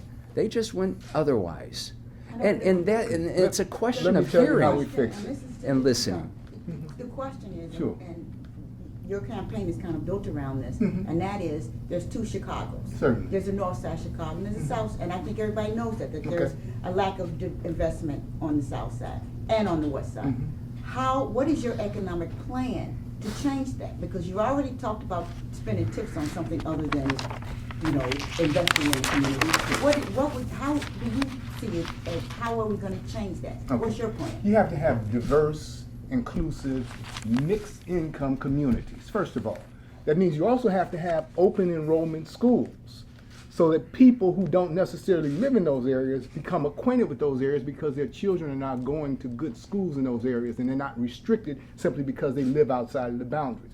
You also have to make certain that you have a healthy stock of affordable housing in every community throughout the city of Chicago so people can afford to live on the north side and on the northwest side and on the southwest side. Now you're developing some diversity in our communities. 33 communities in Chicago are 96% white. Only 5% of blacks live in those communities. So we're not mixing as a people. Now in terms of improving their income, because 66% of the black people in Chicago live below the poverty line. How do we improve their income? Through economic development. We have one program that suggests that if we identify 1,000 businesses in the city of Chicago that are industry and geographic diverse, and give those businesses that which they need, $1 million grant from our capital improvement program and a combination of our TIF program. Give them $1 million grant for jobs creation. For every $20,000 we give them, they can create 50 jobs. Now you have 50,000 jobs in the neighborhoods that need them most. Well, actually, I'd like to move on. We've got 25 minutes left, and we have a lot of issues we haven't even touched on. In fact, there's about 4 more school questions here we haven't asked. But I want to get onto the issue of guns and the whole scourge of illegal guns in the city of Chicago.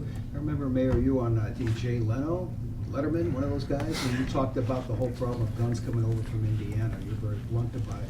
We wrote an editorial just a couple of months ago, saying that we felt that you have not been using a bully pulpit to push the issue of gun control strong enough. That and frankly, your folks let us know that they were not happy. I don't know what you thought of the editorial. But our feeling was, yes, you have been on This is a family show. I don't think I really want to tell you what I thought of your Our argument editorial. was you've been an advocate of this issue, of that issue. But you know what? When it's something like gun control, if you're really going to stand up against the NRA and really push this issue, you have to be the public face. Somebody has to be. Nobody in Illinois is. Why isn't it you? Well, you're right. I totally reject. Prior to my tenure as President Clinton's point person, I passed the Brady Bill. It was the first gun control in over 40 years since Robert Kennedy or Martin Luther King died. It didn't exist before. I was also assigned by President Clinton to pass the assault weapon ban, the first one ever in the history of the United States. When I came to office, I laid out a clear strategy about putting more police on the street and getting kids, guns, and drugs off the street.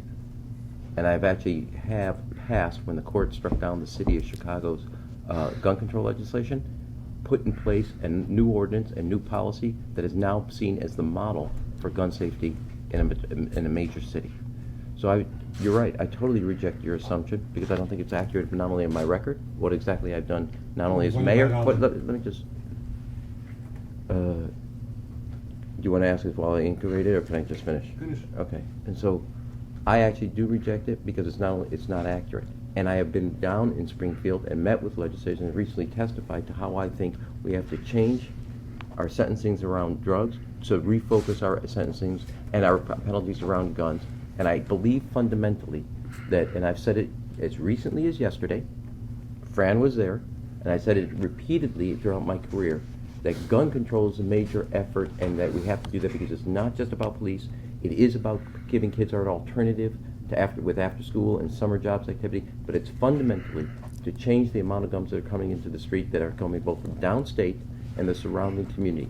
And Springfield has an essential role, and I have worked tirelessly to move Springfield in that Do you direction. think Governor Rauner, who is someone you've known for quite some while, is someone you could work with perhaps to do a sort of a Nixon to China where a Republican can get gun control that a Democrat can't, and perhaps you two together can finally get something done? Absolutely, and I've already talked to both the Speaker and the Republican leadership in both the House and the Have you Senate. talked to the I've governor? Yes, I have. Guns, what do you say? Well, I talked to him about the role it's going to play because if you're going to make more reductions in the amount of homicides and shootings in the city of Chicago, we have done what we're going to do and continue to do about putting police on the street, as well as after school and summer job alternatives for children, which are essential. But to change and make a dramatic step in the right direction on reducing gun violence, you have to change the gun laws coming out of Springfield. And then Chicago, and then Chicago. What I don't want to do is everybody go around the board and say they're for more gun control, and gee whiz, no one's done a good job, because I've heard that. We're looking for somebody who can say something very specifically about how to get this done. Exactly. The But problem let me is, say the something. problem I is, think- Let's talk to Mr. Wilson, program. he hasn't had a chance to talk about you. Right. Jeez, I feel like I ain't even been invited here, you know? But look, I don't think the idea of gun control, keeping guns out of kids' hand and family hand, I think it comes from economic empowerment, jobs. We haven't stopped drugs in all these years. So gun control's climbed up the wrong tree? I just think if you put the economic empowerment and the job in the community, the fair with the contracts and things, put dollars so people, family can raise a family, all right? That when you have those kind of things, then gun control will ease itself out. We haven't been able to get rid of drugs. We're not gonna stop by putting gun control, trying to control that. We're not gonna stop that until you get economic within the neighborhood. I see your point. So do you agree with that? Do you think we're going up the wrong tree, that it's not about gun control, it's about the causes of people using guns? I think it's both. And I think the bill that was introduced in Springfield that talks about reforming our criminal justice system too on the juvenile level is important. It's about restorative justice, which I've been an advocate for. But at the same time, when we talk about jobs, in 11, I proposed a resolution to take $25 million out of the TIF funds for 16 to 22-year-olds to put them to work during the summer. And that would have helped stop the problems. In the last 2 years alone, we've had 950 homicides. We've had 5,000 shootings, and they always use snapshots, this comparison, that comparison. Well, let's talk about this January versus last January. We've had more shootings this January than last January. At the same time, the mayor touts this assault weapon ban. Well, that's been long gone. There was a sunset provision in that went back a few, several years. And so when we talk about that, we've got to be talking about what's happening in our communities and how we approach this. Mr. Garcia, what's your view? My view on guns is I've tried and worked at different levels to get them off the streets. As a leader in a community, head of a community development corporation, we had gun turn-in programs. We counseled young people about the dangers of gun, about how it would harm them if they were caught in possession of the guns. At the county board, I passed 2 ordinances dealing with gun safety at home, requiring owners to have trigger locks or to secure them in safe boxes. One, that was the protection of minors ordinance. The second one requires the reporting of lost and stolen guns. But let me say this, I think that the only way that you are more successful in reducing the number of guns is by creating safer, healthier communities with good schools.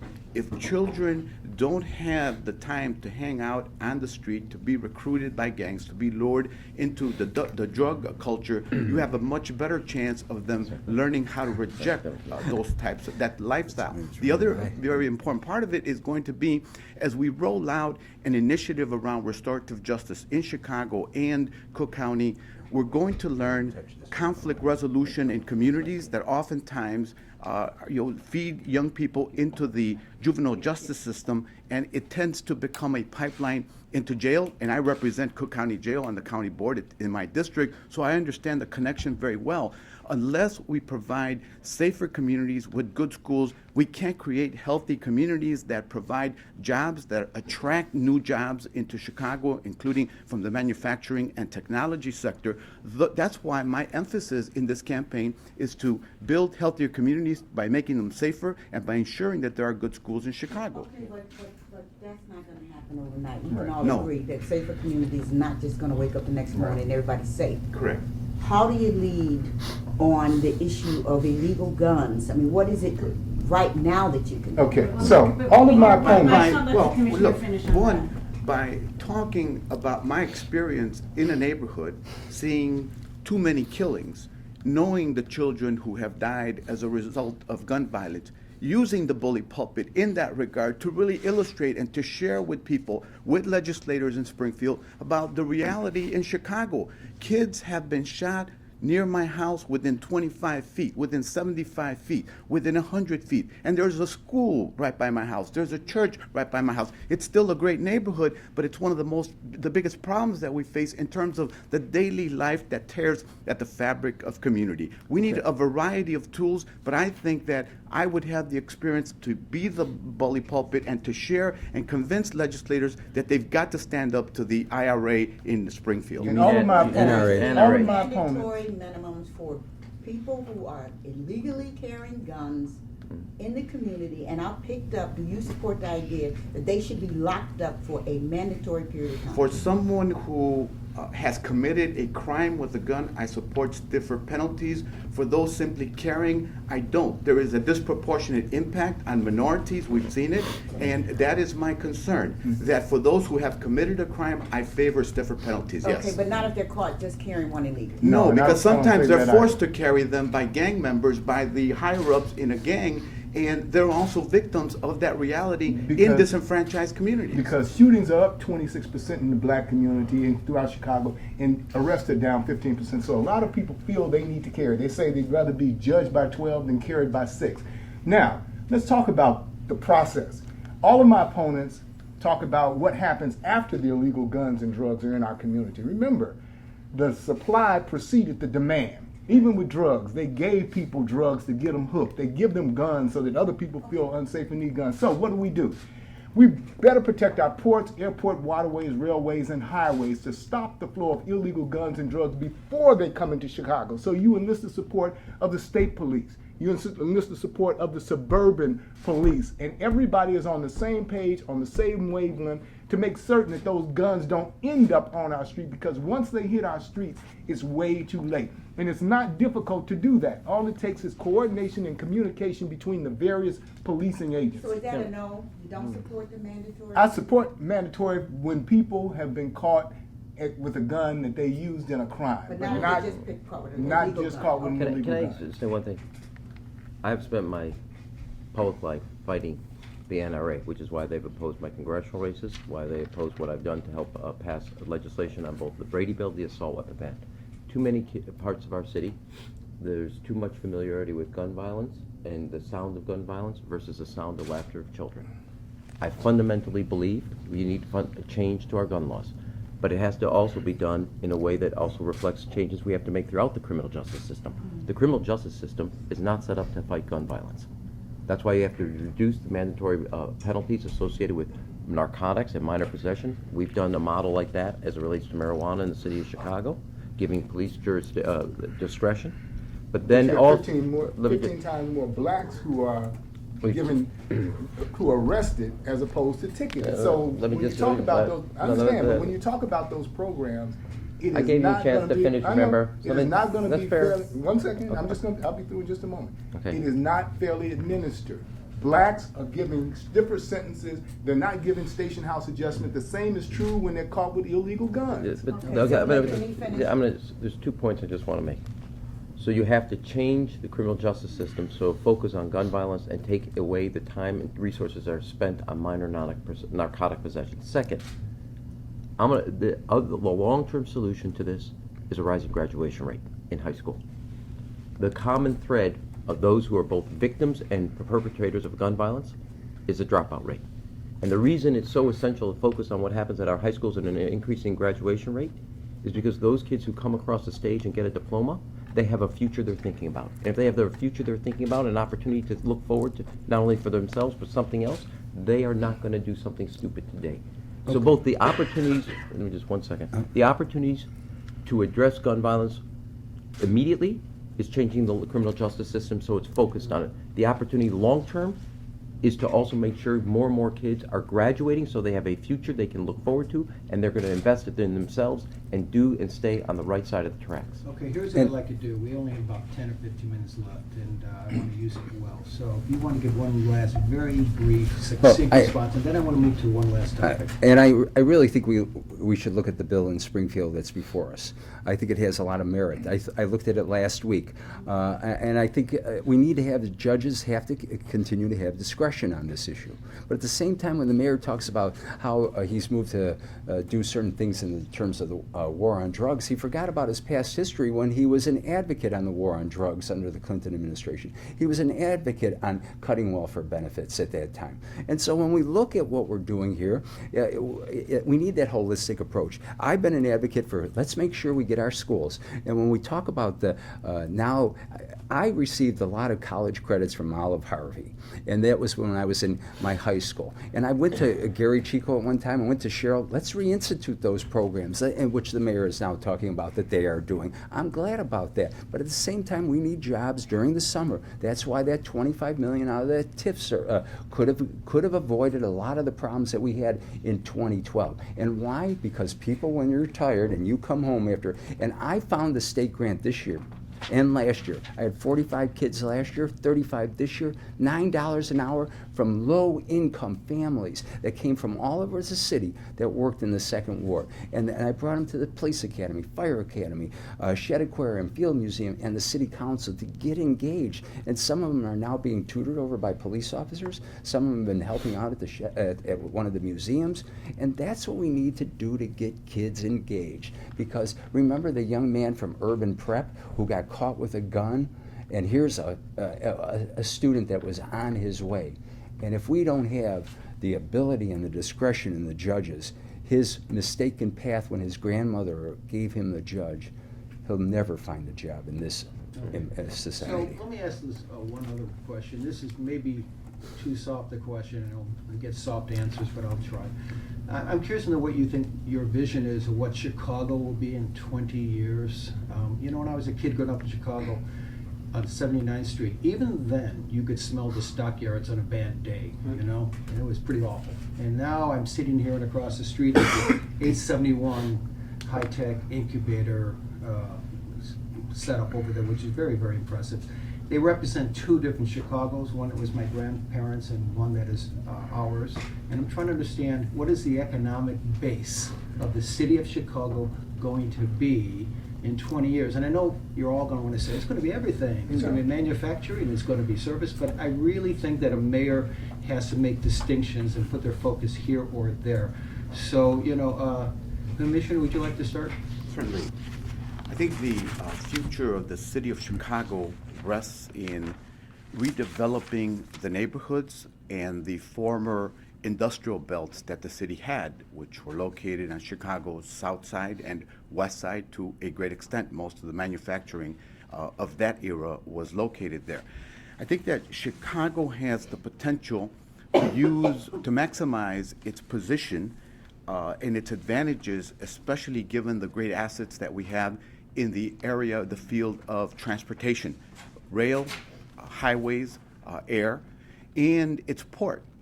I think that those are tremendous assets that put us in the country to become a hub for much tremendous economic activity that could result in the revitalization of the areas in Chicago that have seen the greatest disinvestment, the greatest levels. Doubling down on our history, you think we can get much more manufacturing and transportation? In the 21st century, we will continue to be a leader in manufacturing. The region as a whole, if we coordinate our assets correctly, especially our transportation system, our communication system, our energy system, the Lake Michigan, tremendous assets that no one else has in the country that can keep us a player globally with Europe, with South America, with Brazil, with the Caribbean. We can. And Chicago's other great assets, it's people, the diversity of population in Chicago, the Asian community, the Latin American community, the Polish community, also tremendous assets to be marshaled so as to revitalize the city and again, grow the city's population. We must grow the city's population to make Chicago a sustainable city. It's great that the downtown area is doing well. That prosperity needs to happen in the neighborhoods. It will only happen in the neighborhoods when people, as they're moving to Chicago or ready to start a family, can say, what neighborhood is safe and what neighborhood has a good school. Thus, my urban planning background tells me that's how we bring Chicago back and make it a revitalized. You know, Chicago hasn't had an industry to call its own since the stockyards. I'm glad you mentioned that. And then people moved out to Gary, Indiana's and got employed in the steel mills.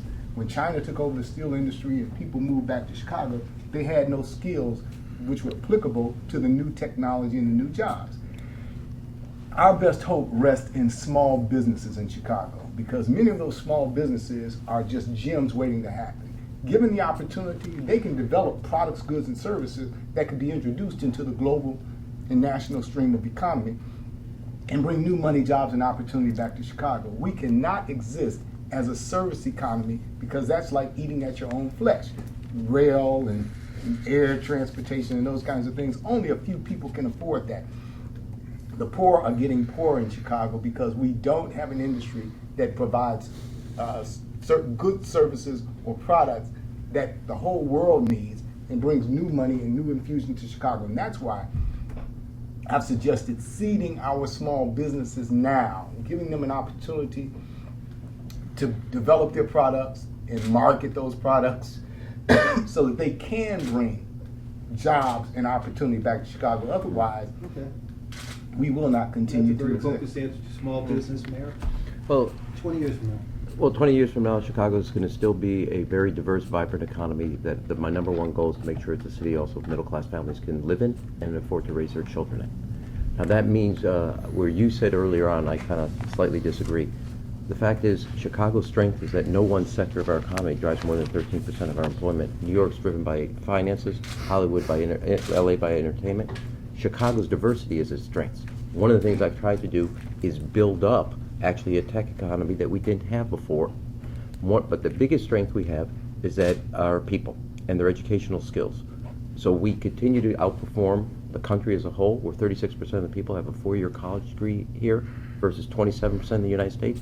But what I drove towards is making sure that the students going to our community colleges participated in that growth. Because education and skills are the essential part of not only a diverse economy and a growing economy. Our employers are looking for the certainty around skilled workforce. So I wanted to make sure everybody going to the community college received a quality education in a growing field and where jobs and middle class life is available.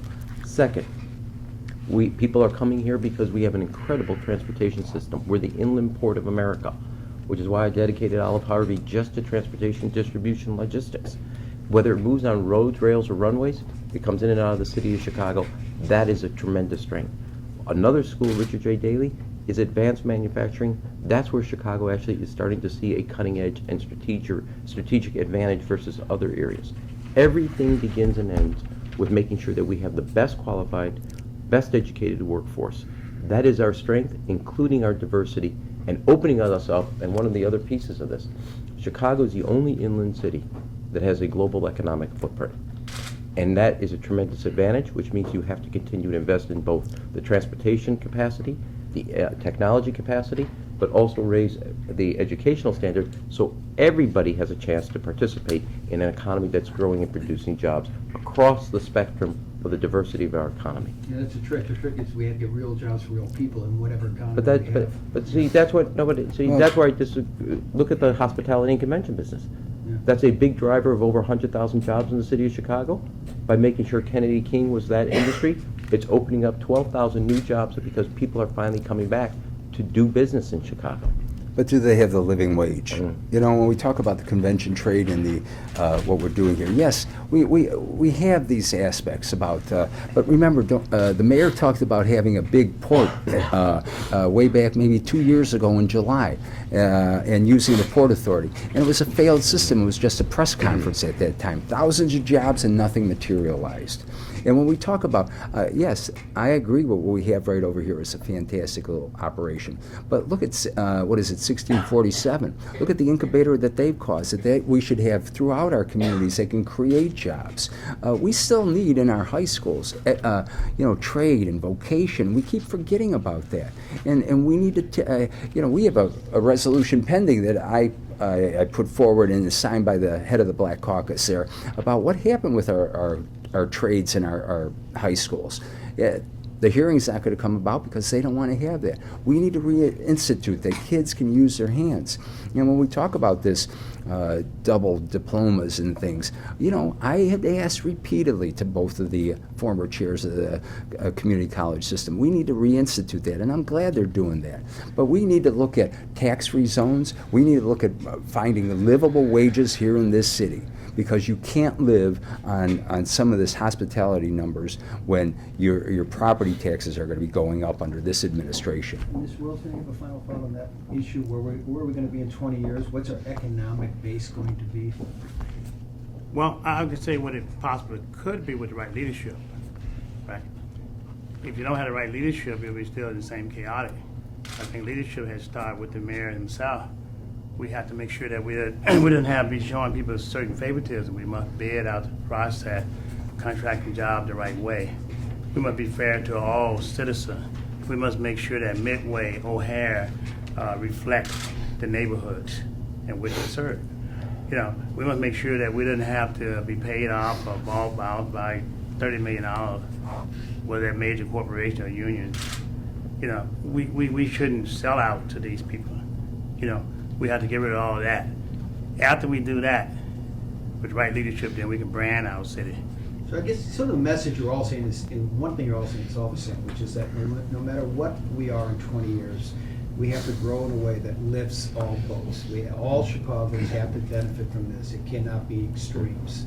We have to all be part of it. That's exactly right. If you don't not do that, then they're going to create another issue by the time you fix one issue. Actually, here's what I like to do. Maybe you can do it here. We're out of time, and I suspect after an hour and a half, there might be a final thought each of you might have and something, a corrective or whatever. And if you'd like to do what we sort of did at the beginning, spend just a minute or so to get the final word, we could do that. So, Mr. Wilson, would you like to do that? My final word is this, is that, well, the mother always taught me I end with a prayer. I like to use that. And dear Lord, we thank you for guiding us, and we thank you, dear Lord, because you, God, and none of us know what we're doing, so at least we can cry. Thank you, dear Lord, because we appreciate you waking us up this morning and bringing us here to trying to figure out this problem we're in. And only you can fix it, oh Lord. And we ask for your grace and your mercy forever and always. And as David said, surely goodness and mercy shall follow us all the days of our life. At that talk, we would dwell in your house forever. Amen. I think, as I said at the beginning, that this election is about choice. Are we going to go down the same career, the path that we have, or are we going to have a new direction? We're going to have somebody that fought in the trenches, and I'm glad I hear so many people talking about the school closures, but where were they? When we talk about what we need in our streets and economic development, I've laid out a plan on my website on bobfioretti.com on what we need to do.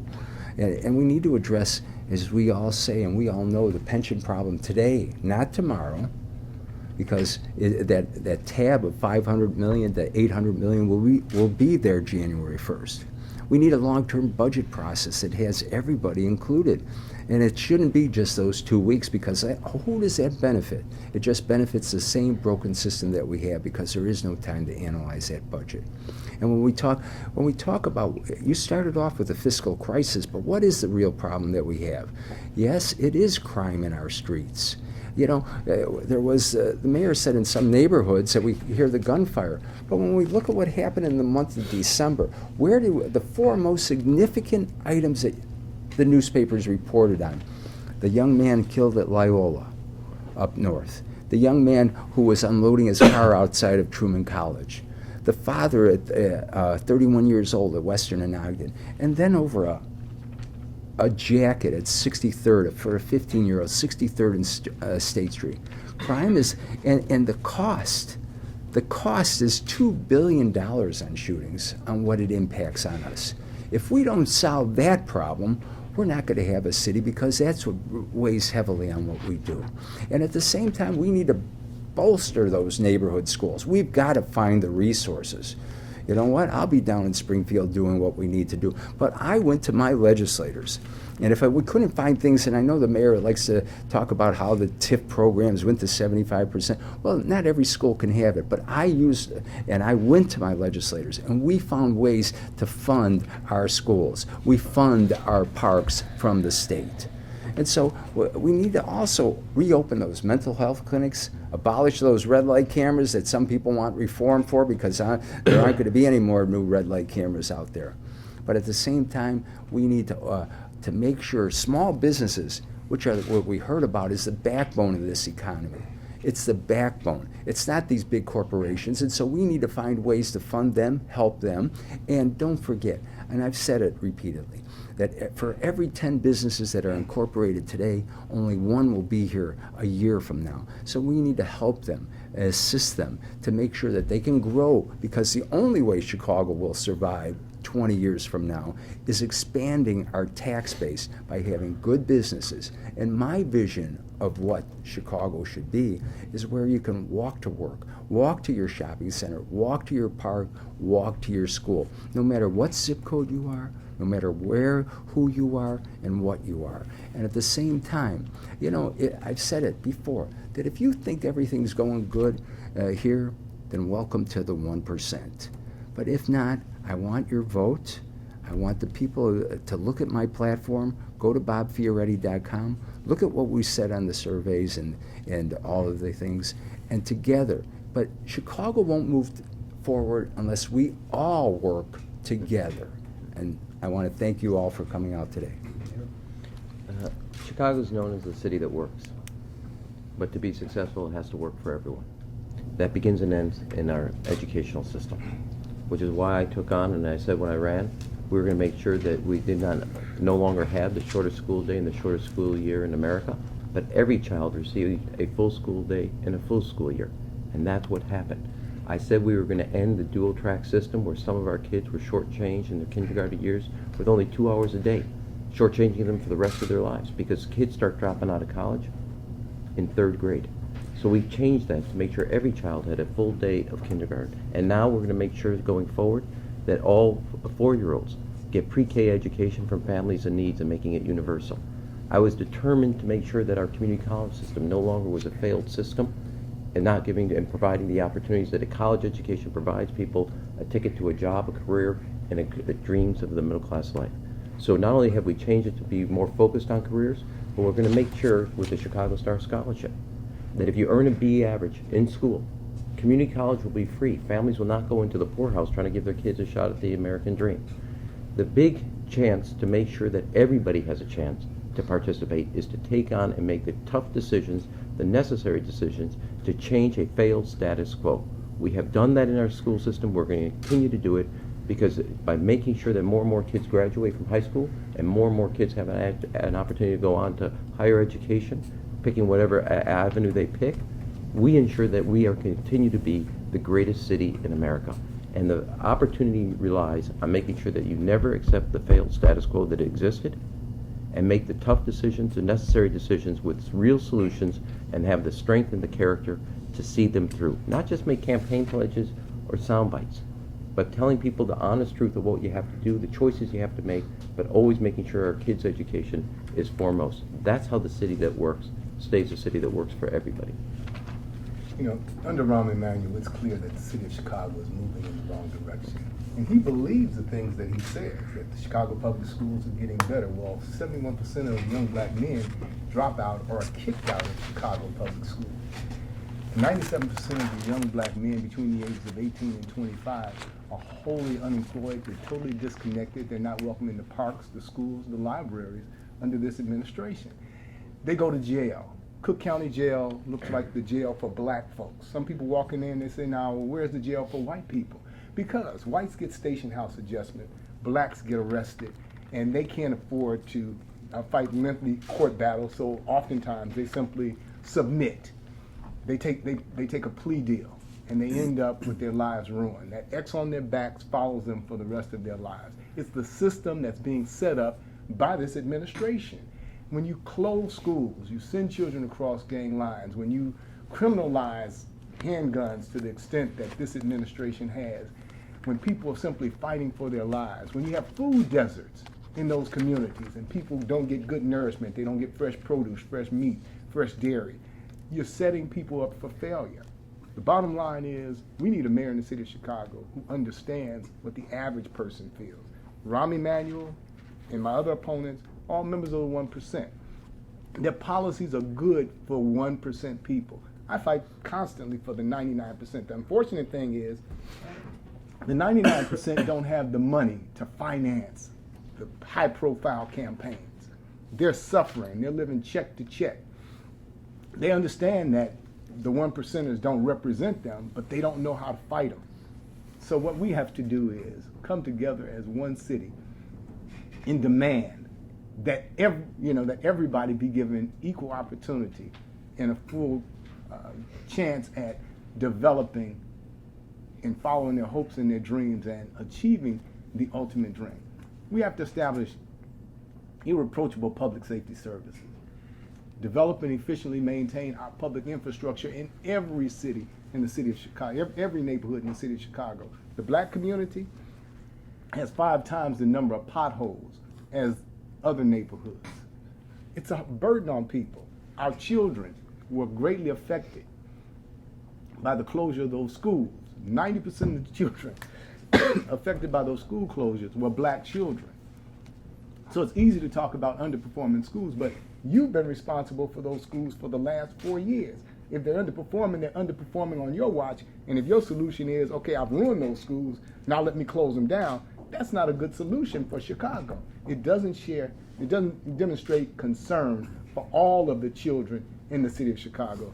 Last but not least, we have to have fair policing in Chicago.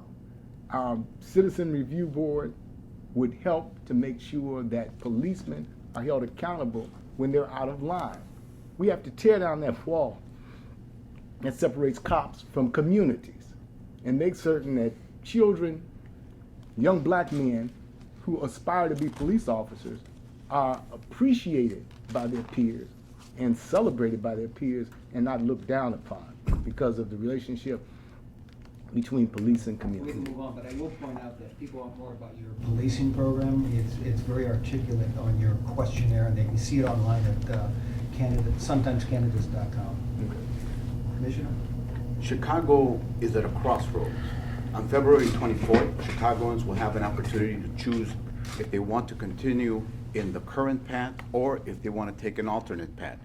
I have offered the people of Chicago an alternative vision that is inclusive of all of its communities, that would bring communities together and place those communities at the center of city governance. Why? Because we need greater equity in Chicago. It is clear that the neighborhoods have been left behind to a significant degree. People in Chicago feel disconnected from this administration.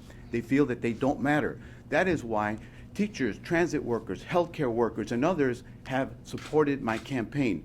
I believe that Chicago is on the verge of putting together a coalition of the 21st century that stands for dignity, that stands for transparency, that stands for ethics, that stands for a new way of governing that says in order for Chicago to grow its population, to become a sustainable city in the 21st century, in order for Chicago to be a city that truly is a world-class city, it must have world-class neighborhoods. That is why I'm offering my agenda, my vision to people of Chicago, and I ask them to come out and vote on Tuesday, February 24th. I'm Jesús Garcia, candidate for mayor.